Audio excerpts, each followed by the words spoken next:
Automation engineering involves designing and developing automated systems that can perform tasks without human intervention, such as assembly line robots and self-driving cars.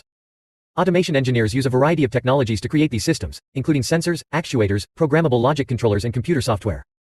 Automation engineering is used in a wide range of industries, including manufacturing, healthcare, transportation, and agriculture. The first known example of automation engineering dates back to the 3rd century BC, when Greek mathematician Hero of Alexandria designed a steam-powered device that could open temple doors. In the 18th and 19th centuries, automation engineering became more widespread with the advent of machines like the power loom and the steam engine. The introduction of the first programmable logic controllers in the 1960s revolutionized automation engineering by allowing engineers to program machines to perform specific tasks. Today, automation engineering is an important field in the development of artificial intelligence and machine learning algorithms, which enable machines to learn and adapt to changing environments. Automation engineering has the potential to revolutionize many industries, making them more efficient and cost-effective, but it also raises concerns about job displacement and the need for retraining workers.